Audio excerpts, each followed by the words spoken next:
विचिकित्सा मनुष्ये अस्तीत्येकेनायमस्तीति चैके एतद्विद्यामनुशिष्टस्त्वयाहं वराणामेष वरस्तृतीयः देवैरत्रापि विचिकित्सितं पुरा न हि सुज्ञेयमणुरेष धर्मः अन्यं वरं नचिकेतो वृणीष्व मामोपरोत्सीरतिमासृजैनं दैवरत्रापि विचिकित्सितं किल त्वं च मृत्यो यन्न सुज्ञेयमात्थ वक्ता चास्य त्वादृगन्यो न लभ्यो नान्यो वरस्तुल्य एतस्य कश्चित् शतायुषः पुत्रपौत्रान् वृणीष्व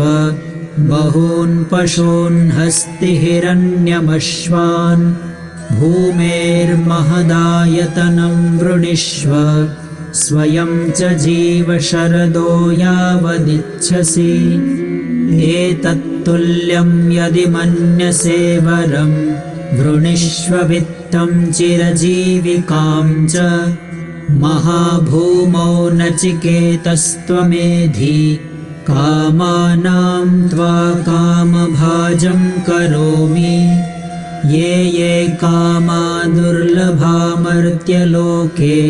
सर्वान् कामान् छन्दतः प्रार्थयस्व इमा रामाः सरथाः सतूर्या न हि दृशा लम्भनीया मनुष्यैः आभिर्मत्प्रत्ताभिः परिचारयस्व नचिकेतो मरणं मानुप्राक्षीः श्वोभावामर्त्यस्य यदन्तकैतत् सर्वेन्द्रियाणां जरयन्ति तेजः अपि सर्वं जीवितमल्पमेव तवैव वाहास्तव नृत्यगीते न वित्तेन तर्पणीयो मनुष्यो लप्स्यामहे वित्तमद्राक्ष्मचेत्त्वा जीविष्यामो यावदीशिष्यसि त्वं वरस्तु मे वरणीयः स एव अजीर्यताममृतानामुपेत्य जीर्यन्मर्त्यः क्व तदास्थः प्रजानन् अभिध्यायन् वर्णरतिप्रमोदान् अतिदीर्घे जीविते को रमेत यस्मिन्निदं विचिकित्सन्ति मृत्यो यत्साम्पराये महति ब्रूहि नस्तत योऽयं वरो गूढमनुप्रविष्टो नान्यं तस्मान्नचिकेता वृणीते।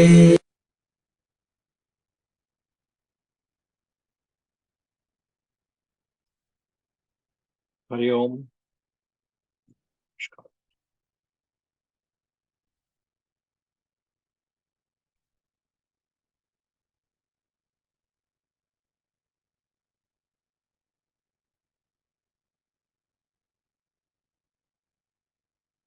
The last satsang, the 24th mantra, where the Lord of death, he tells Nachiketa, ask for some other boon equal to this. I shall make thee the enjoyer of all thy desires. Whatever desire you may want to cherish, whatever object of desire you want to acquire and enjoy, I shall make thee the enjoyer of all thy desires. What we learned was the fact that Nachiketa was seeking Atma Vidya, the fact that he wanted the highest, everything was being offered to him. The principle that substantiates, it's not a mere story.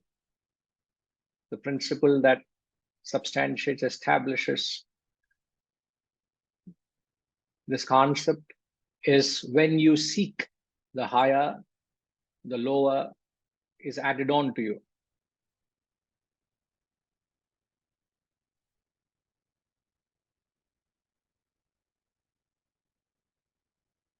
There's a very famous saying in the Bible.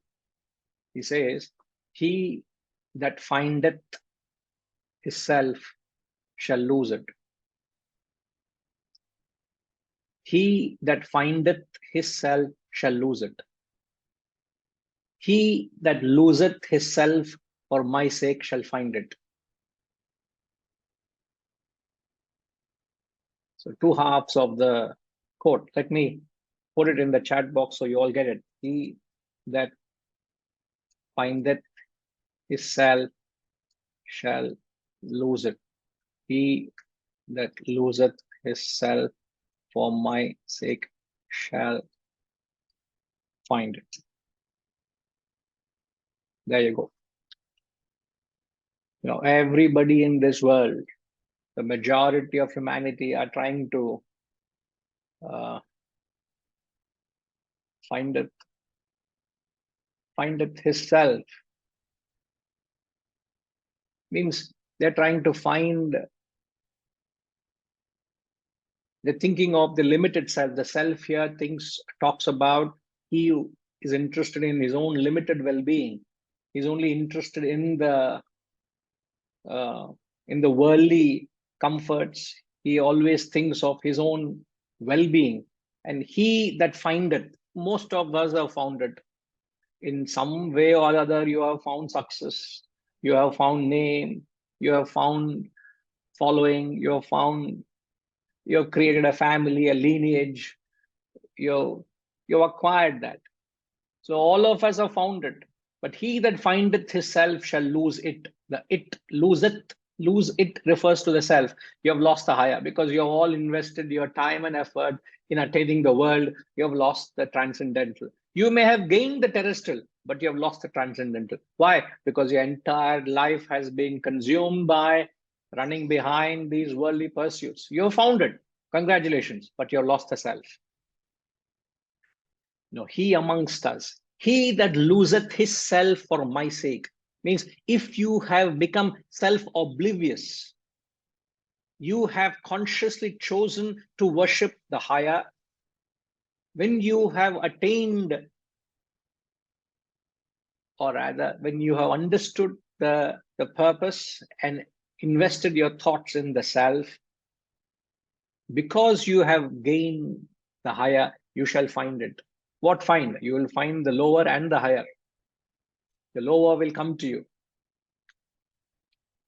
You have lost yourself, your ego, your interest, your personal interest has never took a precedence. Since that never took a precedence, you will find it. You'll find what? You'll find the lower and the higher. The fact that you sought the higher, you get it.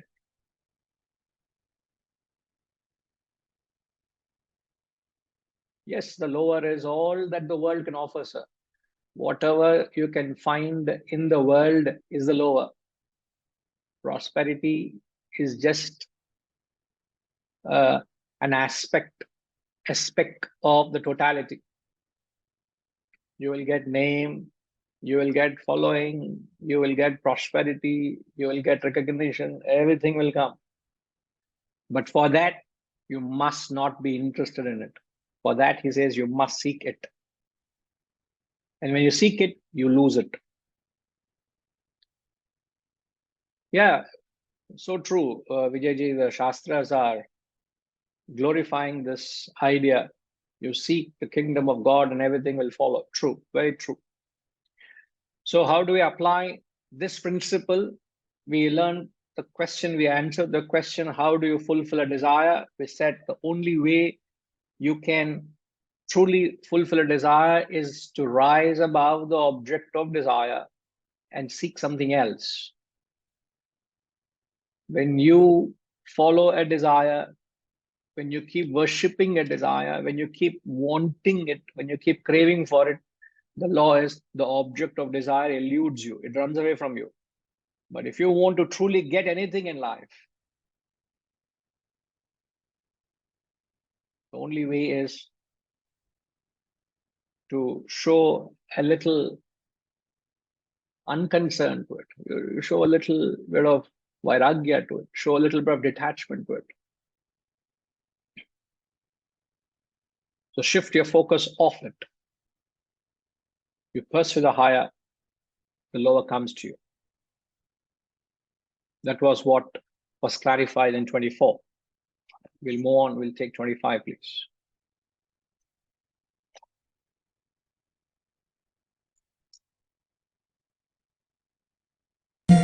ये ये कामा दुर्लभामर्त्यलोके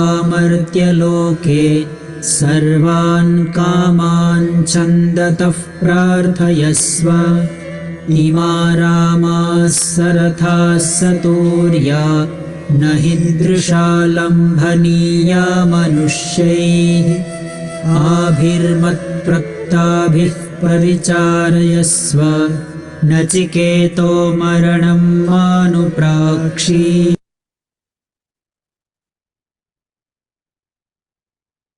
Whatever desires are difficult to attain in this world of mortals, you ask for them. Whatever you want, all of them according to thy wish.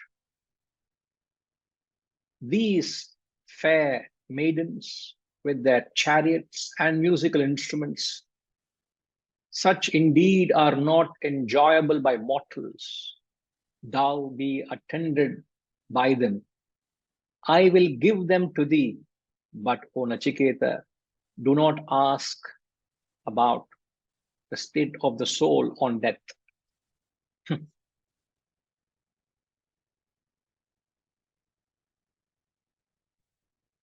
Rama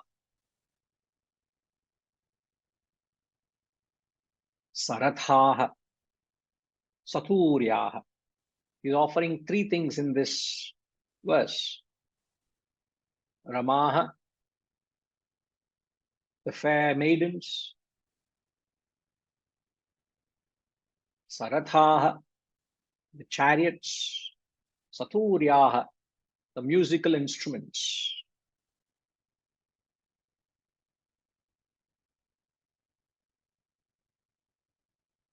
So the 23rd and the 24th mantra offered all that the world can give you.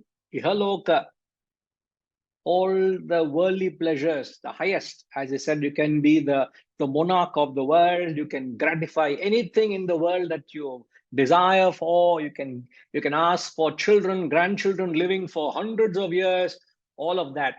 23rd, 24th, no reaction from Nachiketa. No reaction. So he goes one step ahead. So you got to understand, the conversation is happening in the heavens.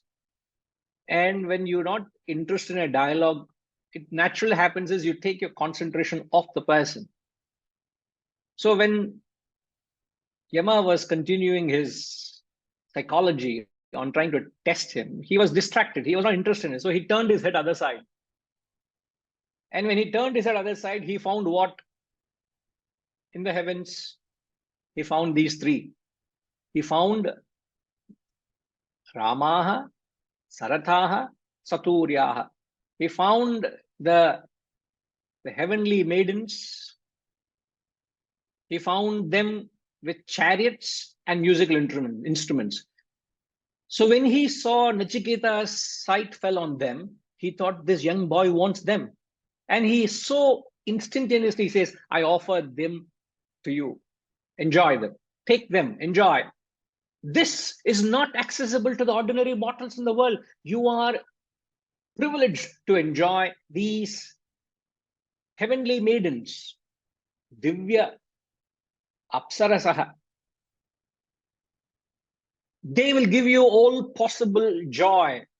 The celestial women, these women are not available on earth. See what here, it is not to disregard women, is not to disrespect women. In fact, if there is any culture in the entire humanity which upholds and respects women, is our culture.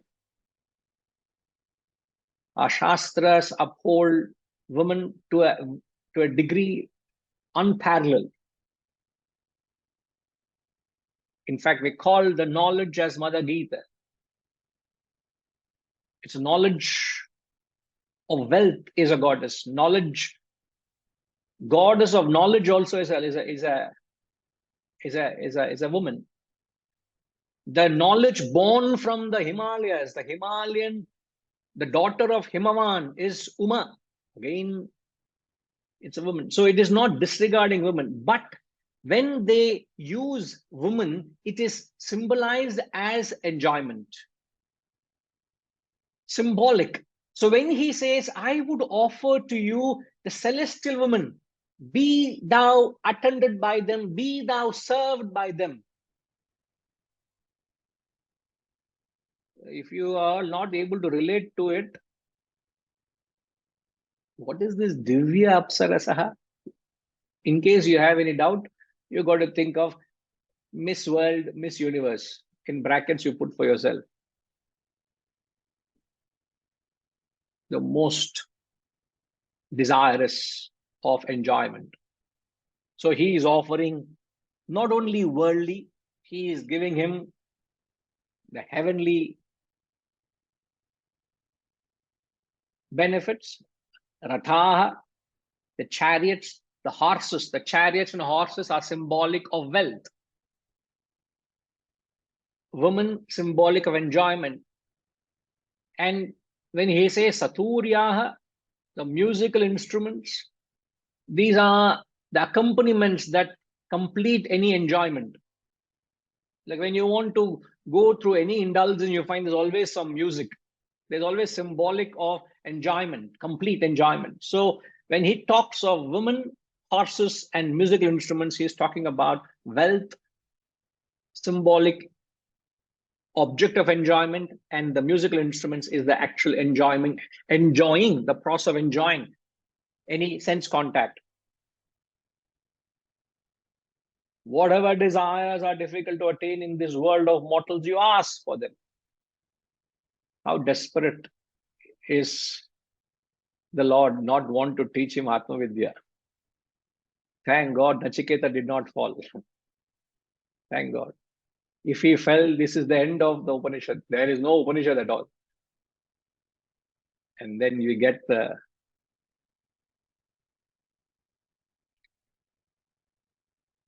real takeaway from the first section. The first Valli is the real mantra, is the 26th mantra, where we see, having heard the Lord from the past few verses,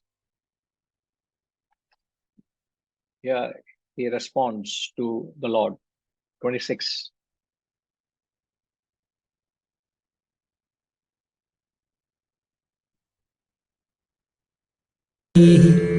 श्वोभावामर्त्यस्य यदन्तकैतत् सर्वेन्द्रियाणां जरयन्ति तेजः अपि सर्वं जीवितमल्पमेव तवैव वाहास्तव नृत्यगीते।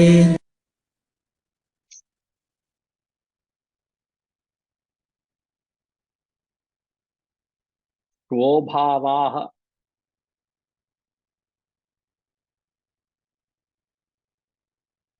means ephemeral. These are all ephemeral. Whatever these refers to what the Lord has spelled out. Oh, that all that you have mentioned are ephemeral. They tend to decay the vigor of all the senses in man. Sarva indriyanam jarayanti tejaha. Jarayanti means they wear out. Sarva indriya, any indulgence, remember this, any indulgence wears out, destroys, decays the vigor of the senses. The strength of the senses is gone if you indulge the senses. Even the longest life that you can give me is indeed short. Someday I have to die. However long I live, I have to die. I still belong to that mortal world. Jeevitam alpam. It is very short. Whatever talk of long life you want to give me, it's all short, oh Lord. Tasmat, therefore, tavaiva vahastava nritya gite. This is the punchline of Nachiketa, which qualifies him for the Atma Vidya. Let thine alone be the chariots, dance, and the music. Keep thy horses and damsels with you, O Lord. I don't want it. I am not interested. Keep it, he says. Look at that conviction. Look at that language. You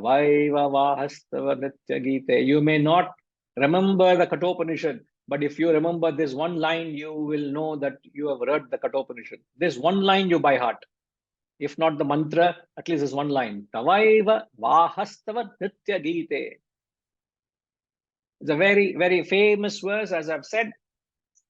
Now, listening to the Lord's psychiatric treatment, the patient is reacting.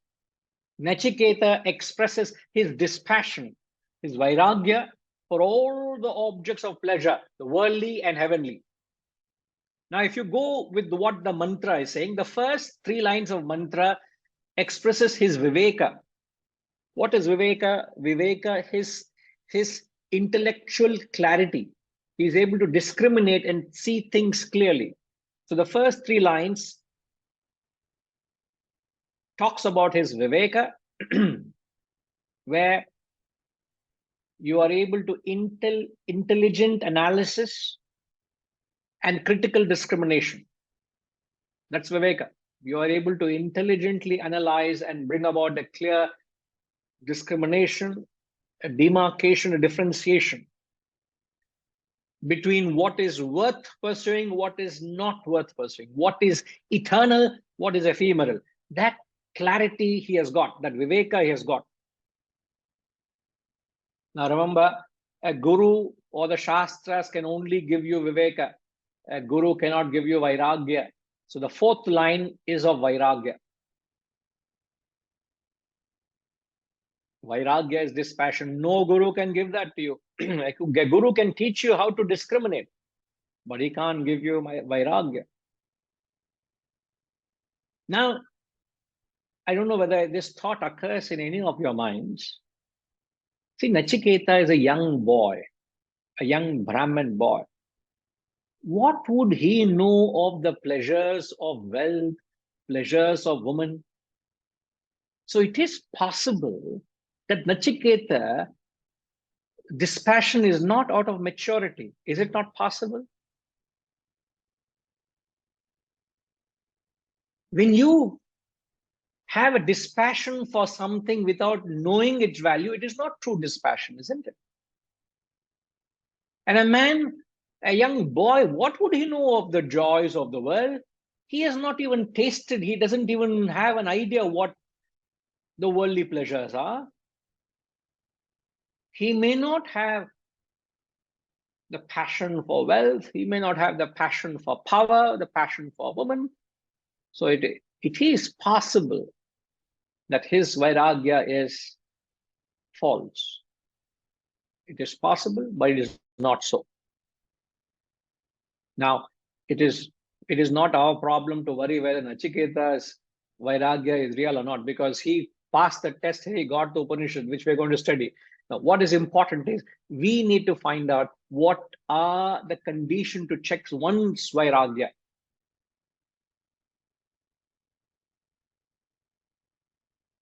As we often said, that we are to check our spiritual growth, we need to find out what is your level of vairagya. So what are the conditions that you need to check? What is the quality control you need to go through to test your level of vairagya? What are the conditions?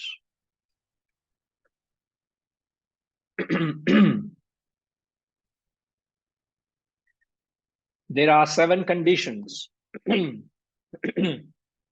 Hardly it is clarified. Oh.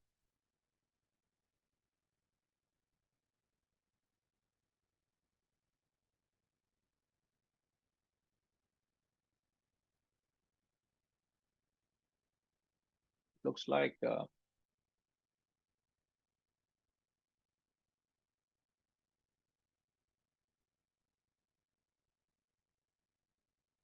Not able to use the board.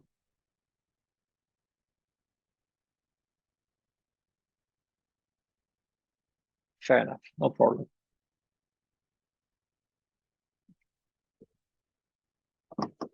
So what are the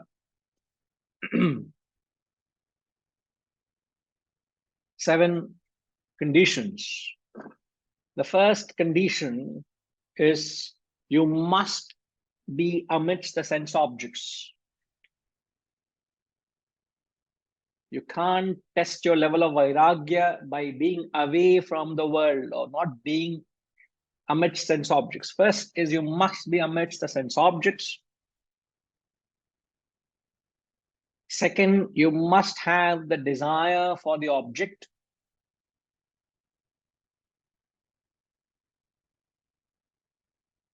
Or some interest in that object. The third is you must have the capacity to procure the object. I repeat, the first is you must be amidst the sense objects. Second, you must have the desire for the object. The third, you must have the capacity to procure the object. Fourth, you must have the capacity to enjoy the object. No point merely having the capacity to acquire, but no capacity to enjoy. Capacity to acquire. Point 3, capacity to enjoy. Point 5, you must know the value of the object.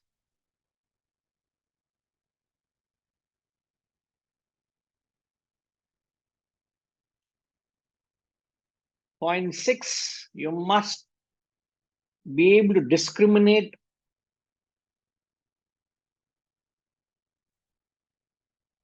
which is viveka. You must be able to discriminate and understand the futility and drop it, which is vairagya. You must have the capacity to discriminate, which is viveka, which is to understand the futility and then drop it, which is vairagya. Point 6. And having done so, the seventh point is you must not feel any suppression or frustration upon the withdrawal.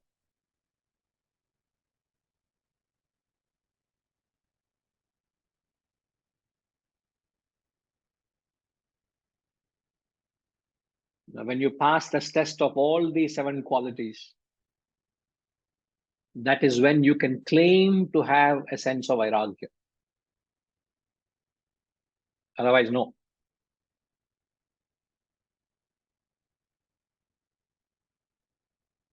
Vijayji, got it?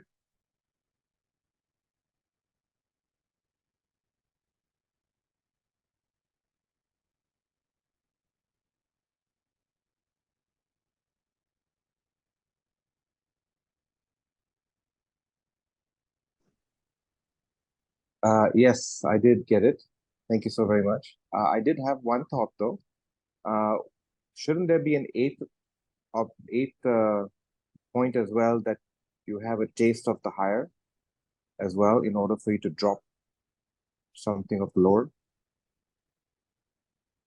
This is to test. The 8th point is the test.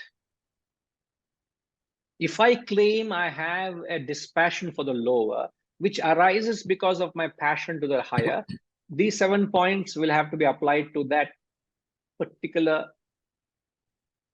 point.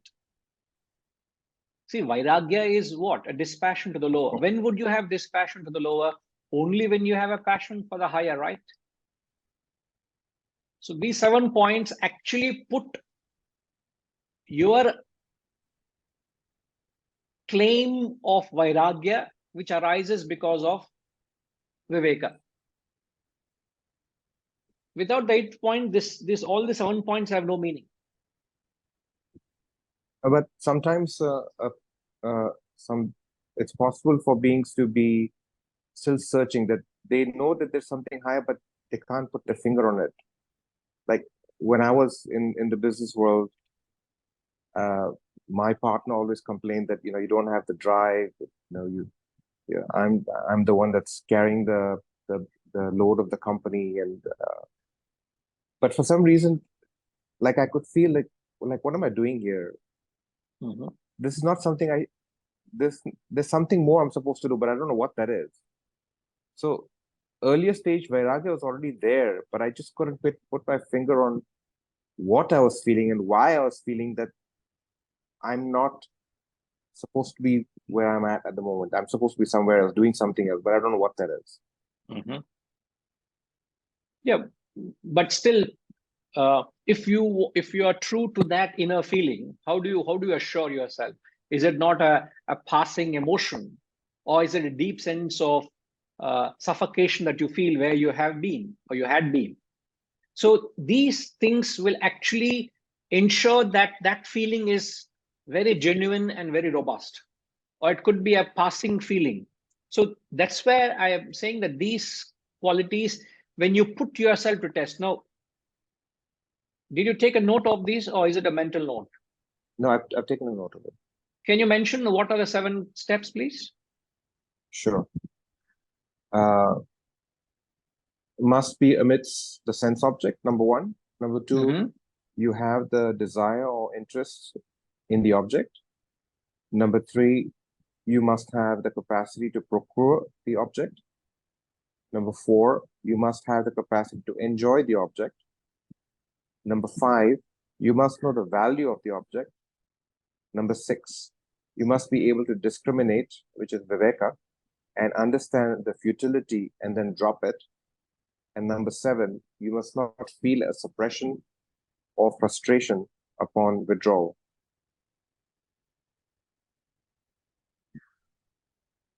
Now you can apply this to any object and to see what is your level of vairagya.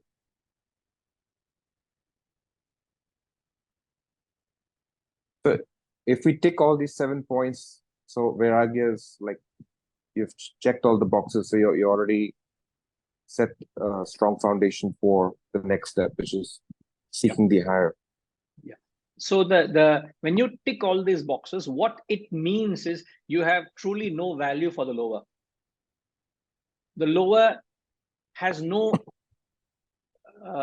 relevance to you.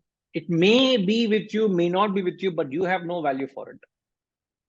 See, vairagya, dispassion, doesn't mean you must get rid of the object. It is not a physical abandonment. The real test of vairagya is mentally you have no value. When you have no value for it, you don't worship it. You don't run behind it. That's what we want.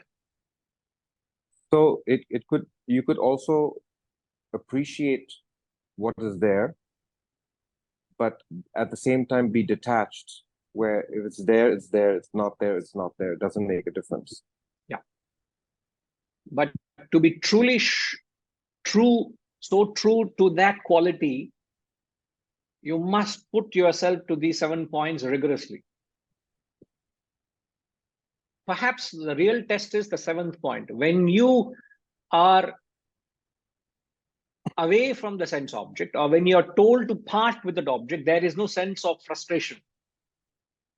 See, we all are great philosophers when we have to talk, but we have to put into action.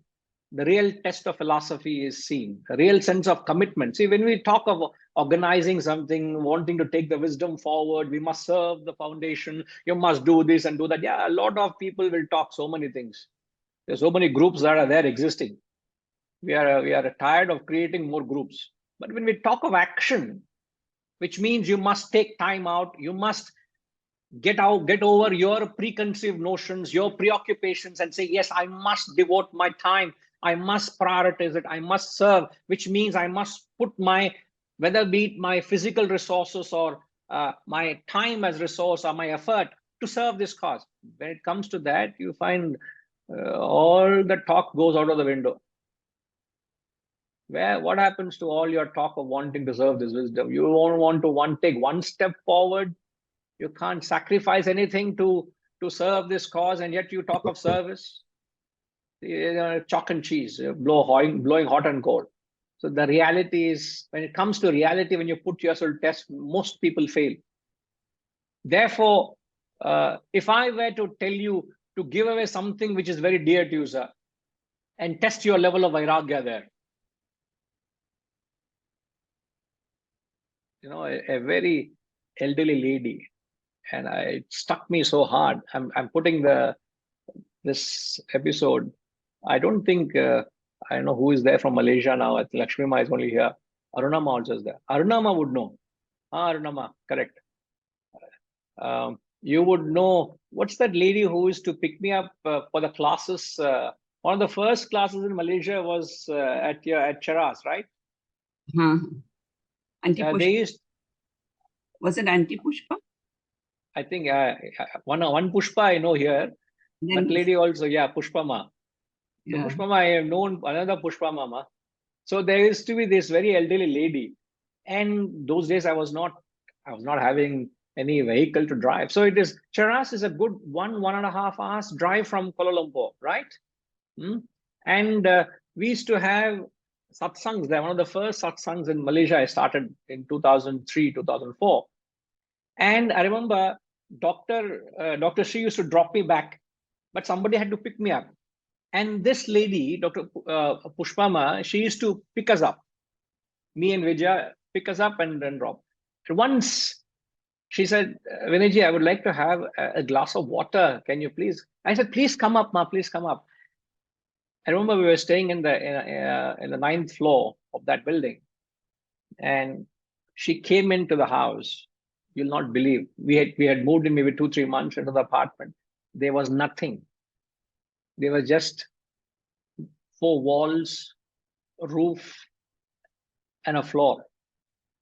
We had just moved into that apartment. We had nothing. And there was not even a chair for her to sit. She quietly drank and we went for the class. Next week, when she picked us up, she said, Guruji, can somebody help? I want to pass something to you. And she said, Guruji, I want to give this carpet to you. I know you may need many other important things. I want to give this carpet to you because this carpet is very dear to me. And she said, I'm giving this to you because you told that you must learn to part with things which are dear to you, not which are not dear to you. That statement stuck in my head so many years. You'll not believe, even I was holding on to the carpet for more than 20 years. Until recently, I had to give it away because it was beyond a point. And I used to silently thank her genuine thought of serving. For that thought, it may not be something valuable, it may not be something extraordinary, but the fact that that lady said this, and I kept telling her this, much later I told her this. She said, I'm trying to practice what you taught me, Vinayji. Yeah. So this is what I say, Vijayji. When you are tested to part with something which you are attached to, you know what is your degree of attachment, how much vairagya you have got. It's very easy to get rid of things we don't have a value for. But when I say this, there are areas where you have a terrible attachment. There are areas where you have no value for. But you need to test yourself what exactly, yes. Yeah, Vijay. Could we also add sleep in this, the desire for sleep, like for example, not being able to take the time or have the desire to wake up at 4:30 in the morning to do your abhyas or your meditation or your sadhana? You are trying to develop vairagya for that? No, I'm just saying, having attachment to sleep and not able to get up in the Brahma Muhurta is also a type of attachment. It's not an object, but it's still an attachment, right? Yeah, but attachment to the higher, so that the detachment to Netflix affects. True.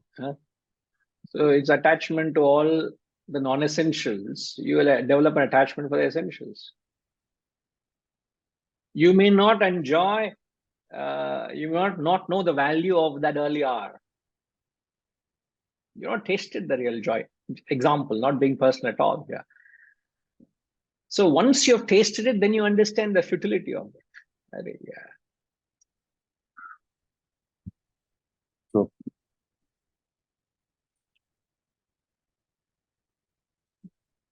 I'm not complaining. I know Vaishnavi, my daughter, and Vijaya, they come to the room and they sit together and watch some documentary or some program. I don't know what they follow, some series they follow. And that's the time the mother daughter sit together and they exchange and they laugh and things. And invariably it is 9:30 by the time she says bye-bye and she goes to her room. And I see that drama going on, and what I'm in my own world. I don't know how many times Vaishnavi has actually told me, Dad, please subscribe for Netflix. She's tired of asking me, and I have not yet attended to it. I tell you, you can. So I'm fast asleep by 8:30, 8:45, 9. I'm out, and I see they keep making all the noise in the room. I said, doesn't make a difference to me. Absolutely no difference. I'm not really impressed. I'm trying to tell you all, if you understand what it is that early hour, it doesn't matter. World may come to an end. I will not be able. People, the whole world is celebrating New Year. I go to sleep on the 31st of December at 9 o'clock. I will get up on the 1st of January at 4 a.m. There is no difference. You want, there could be exceptions. You can always say you're too rigid. No, I'm not being rigid, but I'm only saying you can take it to a point of fault if you know the value of it. So all of us have a some amount of viveka. There is no dearth of viveka in this classroom. But what is to be tested is what is your degree of vairagya. So, Vijay, you're fine? Right. So the very first word of the verse is shvobhavaha. Swa means tomorrow. Abhayaha means absence. So the word shvobhavaha, when you break the word, the Sanskrit word, shva is tomorrow. Abhayaha is absence. So swabhavaha means something which is finite, something which is ephemeral, something which is absent tomorrow. Look at the clarity with which Nachiketa talks. All that you have told, you have offered, O Lord of Death, is going to die tomorrow. All the worldly pleasures, he justifies his disgust for them. He is disgusted. He is not interested in them. It is all this are time bound. They tend to decay the vigor of all the senses in a man. All the worldly pleasures, sense enjoyments weaken the instrument of experience. What is the instrument of experience?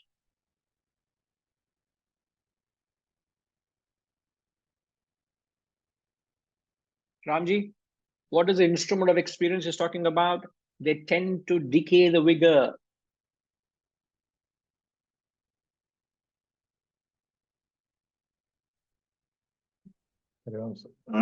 Yes, sir. I think the instrument of enjoyment is the mind. Right? Is that it keeps on weakening the mind as you enjoy more and more. Are you sure? Because that is the one which is actually pushing the pushing the mind is the one which keeps pushing us towards the sensory pleasures, right? Okay, right. It's the mind that takes the senses to the sense objects, right? But when he says it weakens the vigor, that decays the vigor of the senses, then I said, what is the instrument of experience? Now, do you say that when you keep running behind the world, the mind loses its strength, or does it gain its strength? It depends on what you mean by it is only a weak mind which goes behind senses. No, let's not play with the words. When you say the mind weakens, do you mean to say the mind has no desire for sensual pleasures when you keep feeding the mind? Does that happen? No, falling for sensual pleasures is weakness of mind. It is not a strength of mind. Sir. Yeah, When yeah. you say now again we are playing with words. When you say it's a weakness of the mind, it is not the strength of the intellect to control the mind, right? Correct. So the more you feed the mind, what happens to the mind? Does the mind become strong or weak? I mean, technically speaking, it becomes strong. It becomes very strong, isn't Yeah. it? But then you can't say the vigor of the instrument of experience weakens. So what is the instrument of experience? Sir, I come back to the same thing. I asked you what is the instrument of experience. Now you're telling same thing back to me. Instruments of experience are the sense organs. Right? But That is sense what it organs is. are controlled by the mind. So, but that statement, they tend to decay the vigor of the senses in a man. He spells it out. I only said instrument of experience just to make us think. But the instrument of experience is the five senses. Yeah. It doesn't apply to the mind, sir. Even though the real experience is the mind and the intellect, but when you feed the mind by sensual activity, what does sensual activity do to the mind? It strengthens the mind. Your mind doesn't become weak. In fact, the mind becomes stronger, wanting that object of enjoyment. You become a prey to that enjoyment, isn't it? Yeah, like we say, desire gets it keeps on getting strengthened. The desire keeps on getting strengthened as you have more and more experiences. So from that point of view, yes. Yeah. So it doesn't apply to the mind, it applies to the senses. But when he says that it drains the power of the senses, what is he talking about?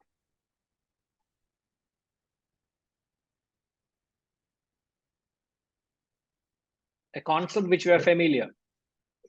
That is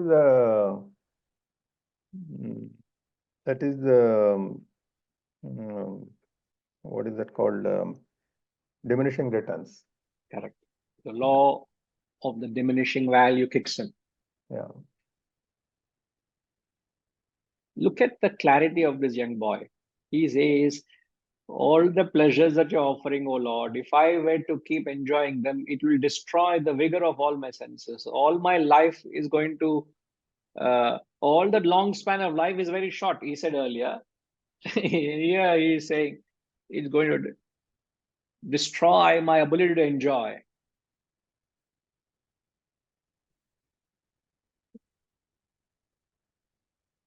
But when does this law of diminishing value kick in? Thanks, Ramji.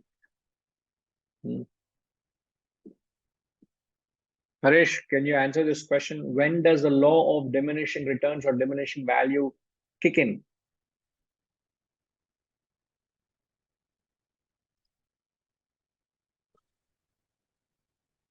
When there is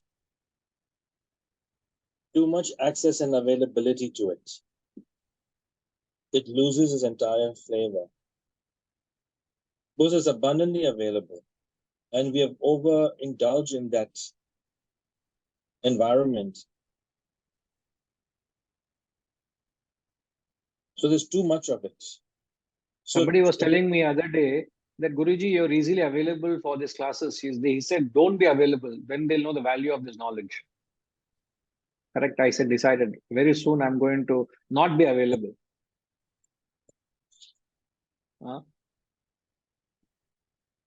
Is it what you meant, Harish? Not regarding access to you, Guruji, but anything else. No, I know. I'm just. Yes, that's what I meant. When there is there is no value for something that is easily available and Hmm. free of charge. I Hmm. mean, that's what I've heard. That's what I experienced. When there is a cost and a charge to it, it increases the value because there are very few people who want it at that stage. But when it's free and abundantly available, there is no value or regard to it. But right, so when something is available in abundance, that's only preparing the ground. But what happens when something is available?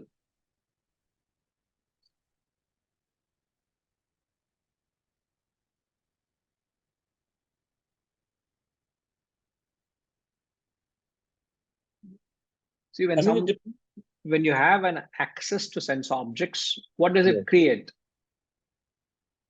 it creates a temptation and desire.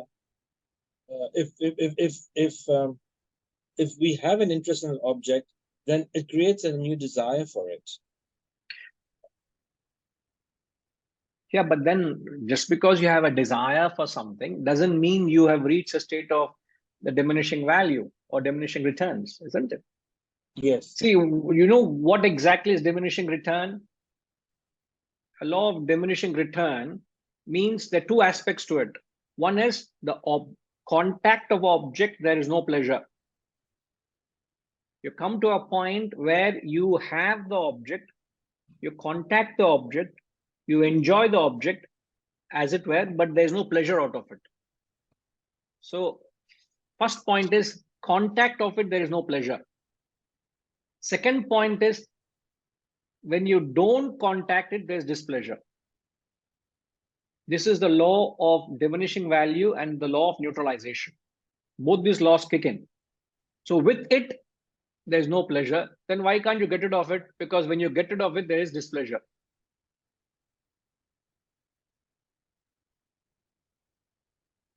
So when does one get into this problem? I may have an object, I may have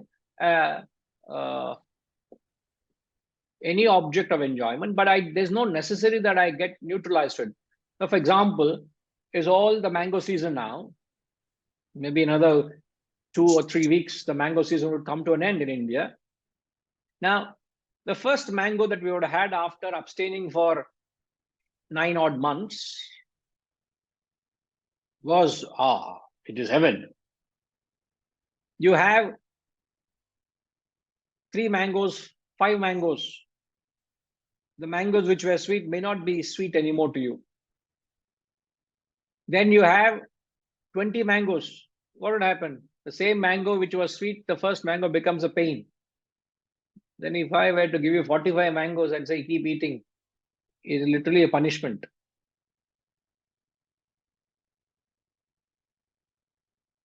In fact, we have officially told Pushpama not to bring any more mangoes.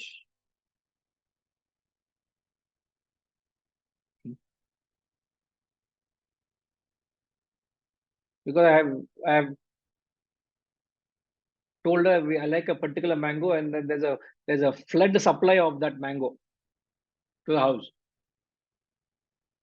So the law of diminishing value has come in, Pushpama. Please, out of love and concern for me, don't send any more mangoes. Huh? Breakfast, lunch, dinner, in between snack also, if at all we have this mango only. So what will happen? Yes, Harish.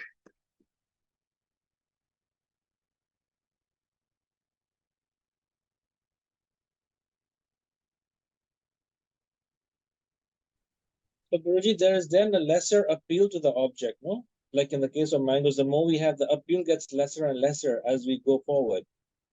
Because there's too much of it already. Yeah, but then the desire still lurks, no?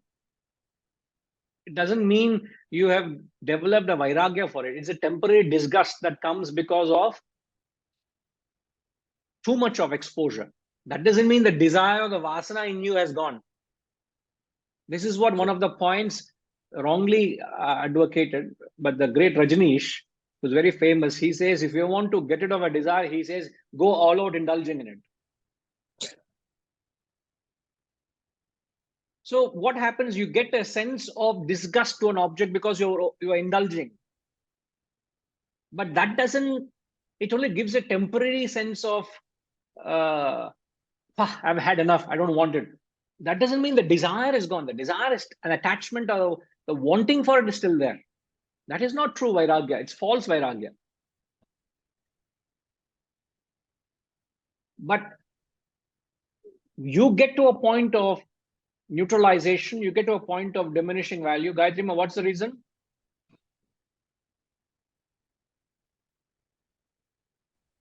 Two-word answer. For which question, Guruji? I said, what Diminishing is value? responsible to get to a point of diminishing value or law of neutralization? What gets you to that? Contact to no pleasure, deprive of it, displeasure. It gets Indeed. to that. But that is explaining what neutralization is. But what gets you to that point?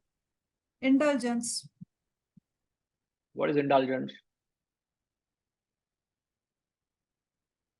Can you Craving explain and what indulgence indulgence. is? Huh? Craving and indulgence. Craving, we said, is a mental quality. Indulgence is physical quality. Mental quality doesn't get you to neutralization.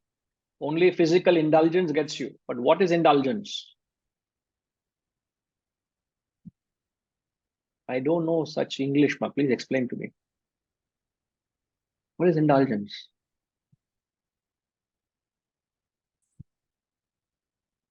Indulgence is indulgence, Guruji. Yeah, I will look at the dictionary, ma. Thank you for the help. What is indulgence?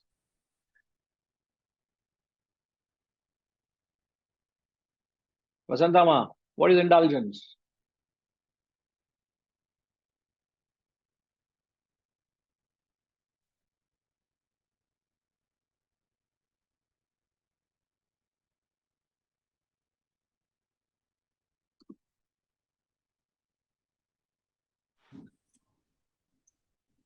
excessively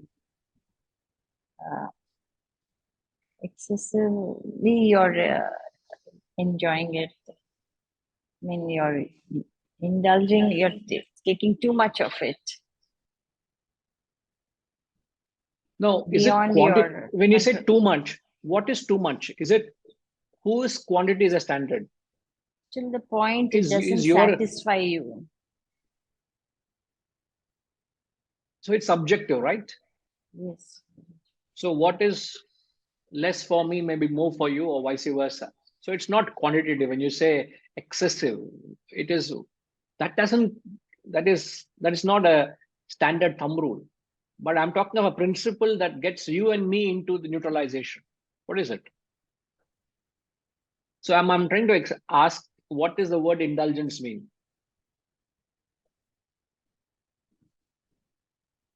Technical definition for indulgence.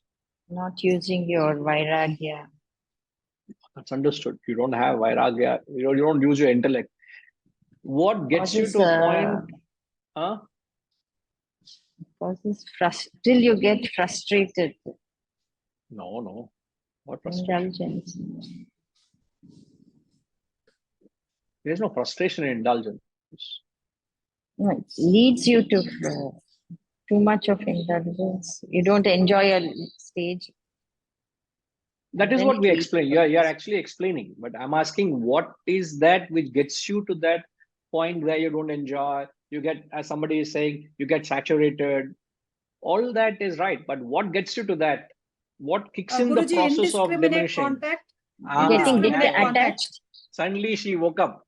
That's the reason she's interfering with you, ma. Huh? You're Indiscriminate the contact.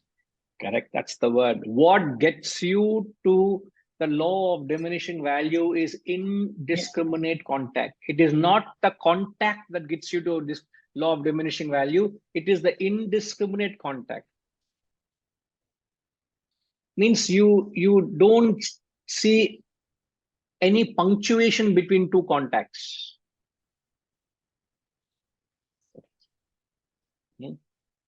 That is, so what gets you to to neutralization is indiscriminate contact. And indiscriminate contact means when you don't operate with an intellect which what injects punctuation is intellect. When there is no intellect in punctuating the contact, there is indulgence. So what should one do? Conscious abstinence. When you Withdrawal. consciously abstain or withdrawal from the sense object, creates the capacity to enjoy the object. So any object that you want to enjoy, if you're able to maintain a discriminate contact, means between two times, between the first experience and second experience, there's enough punctuation, your gap.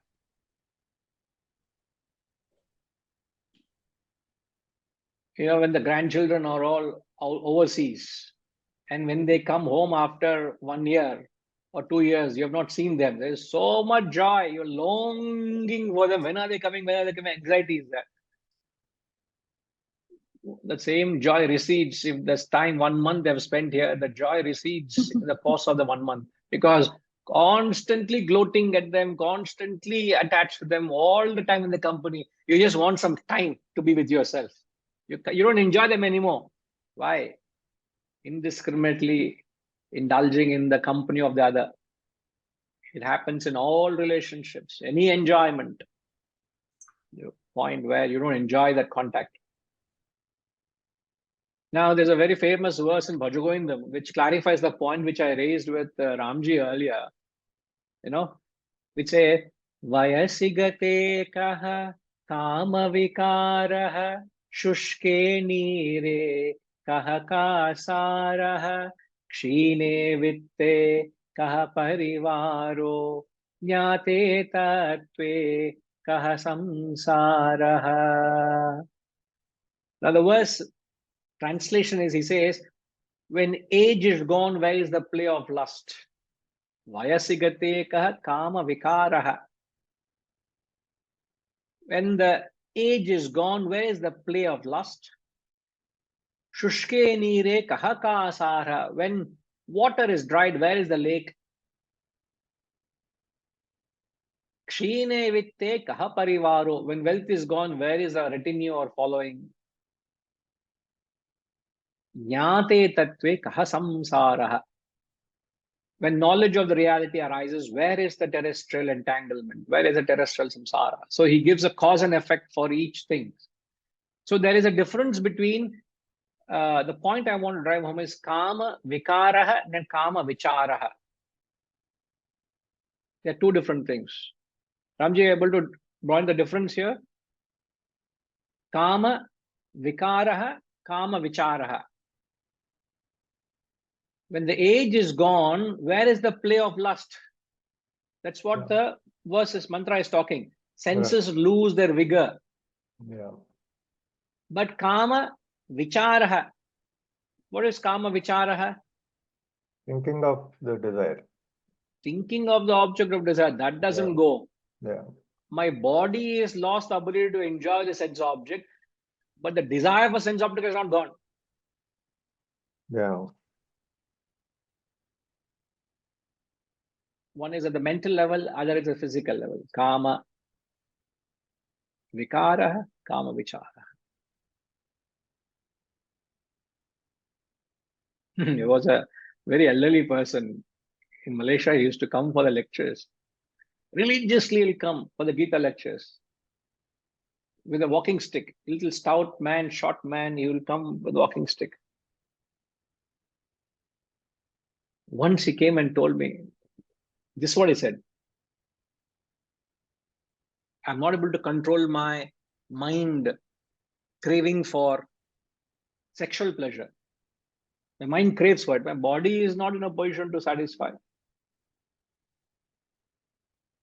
You will not be able to visualize a man in his late 70s or 80s.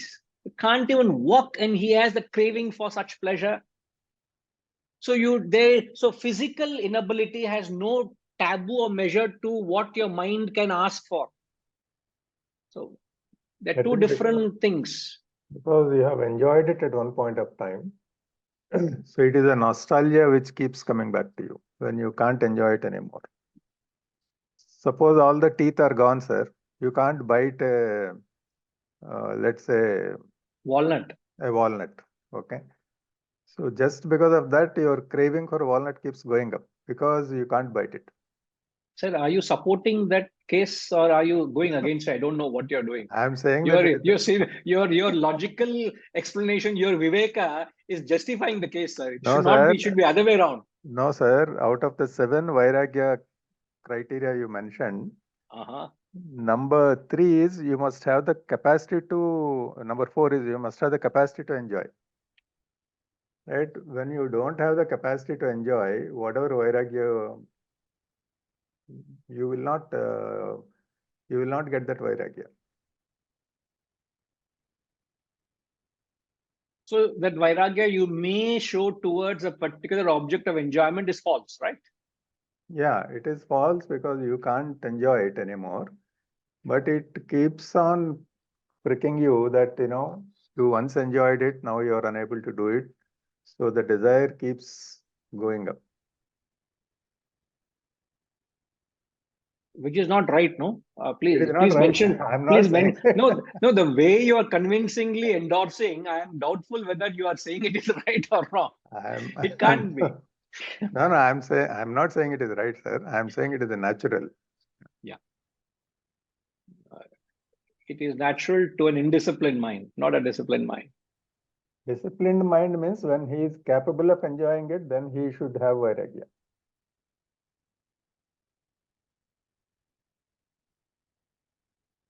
No, even when he's not able to enjoy it, the desire should not come and bother you at that age. That's what he's saying. When age is gone, where is the play for lust? Yeah, it is gone. But then you must respect that. So when a child does certain things acceptable, when an adult does the same things unacceptable. That's true.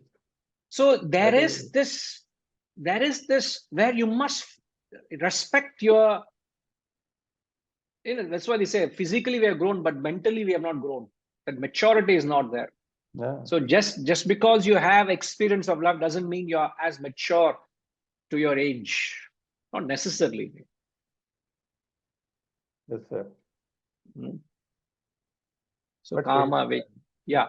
Yeah, the question you asked in the beginning is a very relevant question, that since Nachiketa didn't enjoy any of these things actually, is his Vairagya real Vairagya? In the sense that he doesn't know the value of those things. So that question has been there with in my mind throughout this session, that is he really, if he had enjoyed all those things, would he have had the same level of detachment? I mean, it is just a theoretical question, but I'm just saying that it is a good question to debate.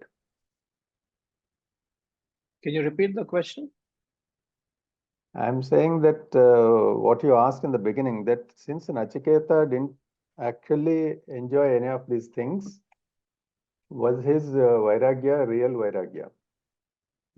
Because one of the things, I think the 7 criteria you mentioned is also that you should have tasted it at some point of time. Then for you to give it up is a much harder thing.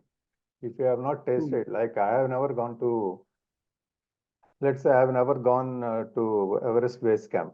Okay, so I don't know what it is.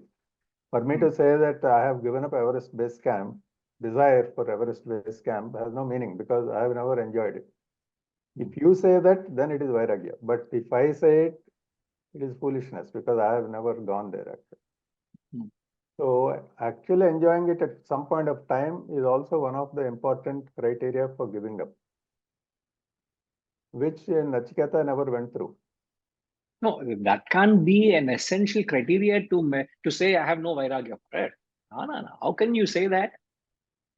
See, we are telling for us to check your level of Vairagya to your life. A person can be born with a high level of Vairagya because he has already dropped in the Purva Janma. See, he's attained Vairagya. The fact that Nachiketa of such a high caliber, he's actually dropped all that. He's already gone through the ruggedness of sadhana in the Purva Janma. He is born with that maturity where he is embarked on that journey. He is thinking of Atma Vidya at that young age. You can't say, oh, this boy has not experienced it, not tasted it, therefore his maturity is false or his vairagya is not true. You can't come to that conclusion. Can we? I mean, if we talk of the previous Janma and all that, then it is a continuous journey. So in that sense, we can justify that. But for ordinary mortals like us, for example. Sir, let me take an example. Sorry to interrupt. I mentioned in the classes earlier that I have total vairagya for alcohol. Correct, sir. Now you mean to say that I have never tasted it. I don't know the joy of it. None of the qualities fit in. So do you mean to say I have no vairagya for alcohol? Yes. I'm just saying, because you never understood its taste. For you to give it up is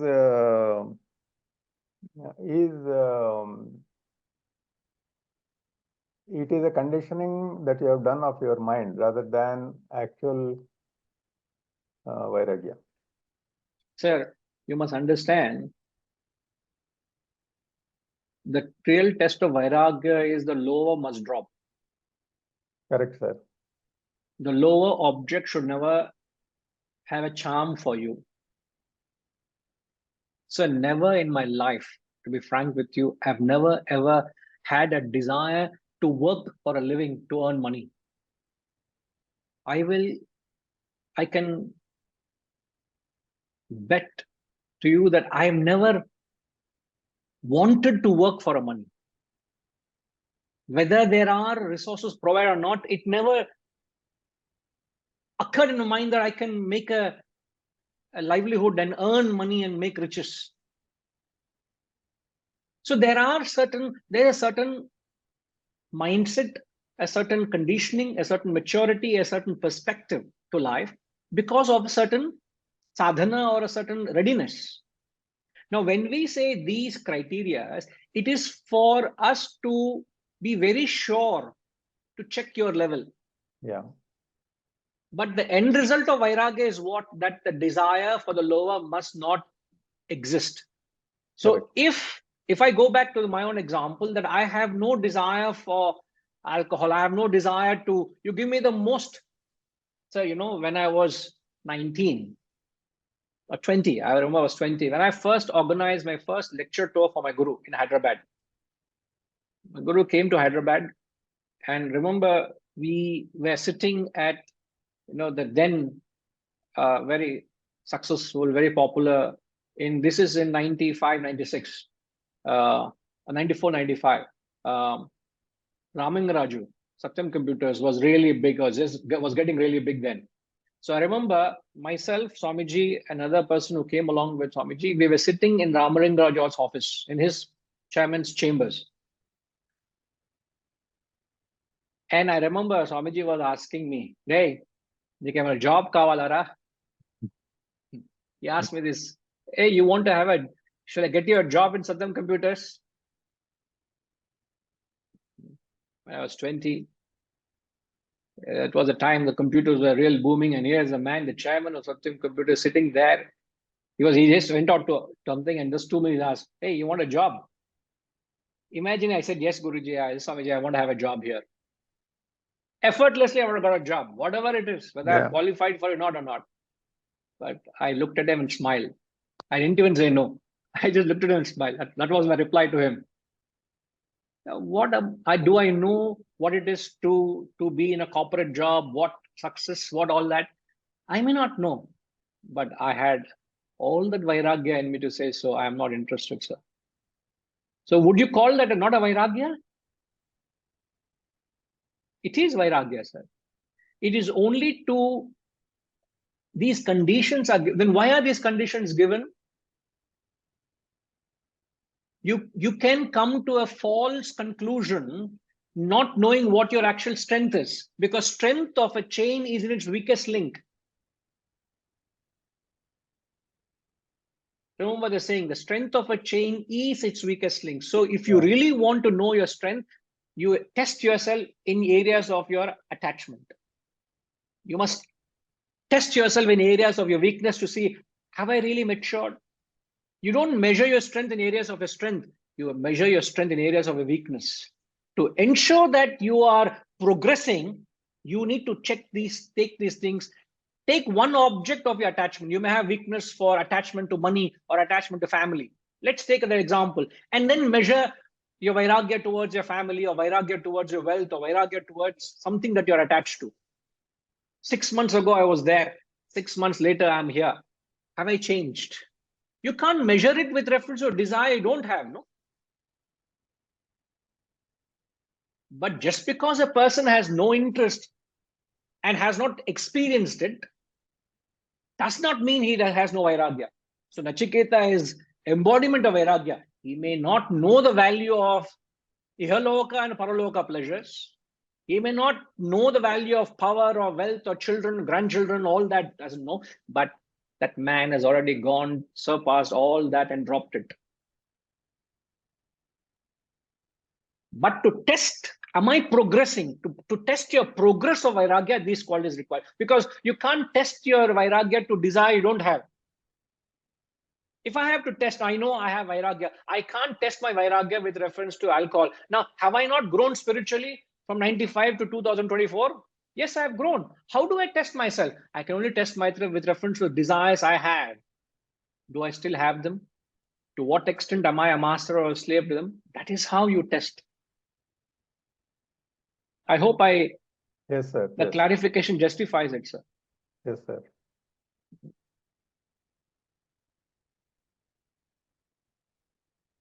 No, interesting observation. That's why I mentioned it. It should never come into our minds that, oh, this boy, is he really having vairagya? Indeed, he has.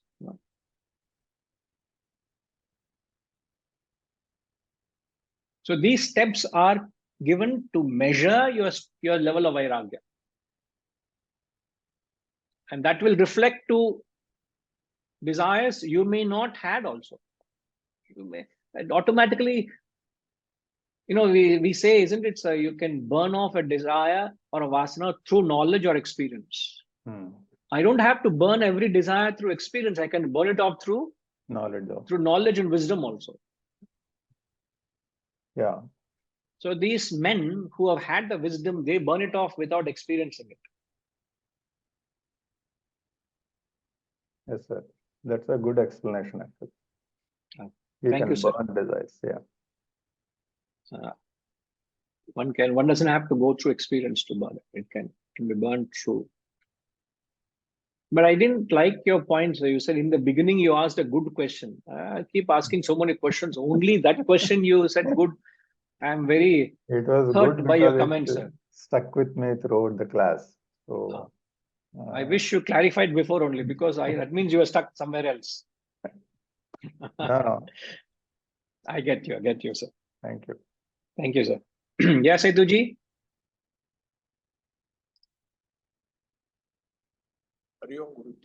Yes, sir. Just want to add this. None of us are, no 9-year-old will have that steadfast aspiration for Atma Vidya, what he had. So if he is normal, then all 9-year-olds should have. We at our age, neither we had at 9 nor we have at this age also.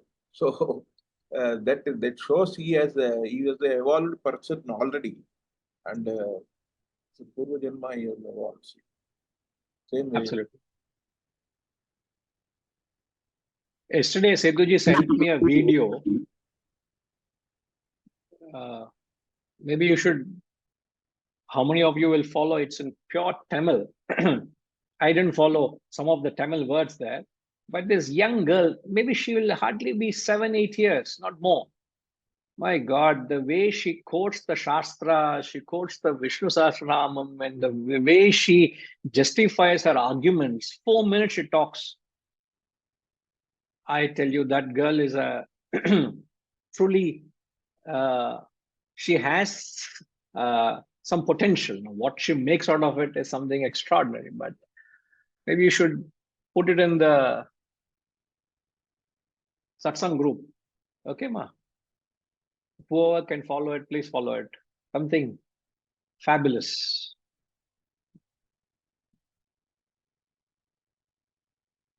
We'll come back to this mantra again. There's little more I want to highlight on it. We'll continue.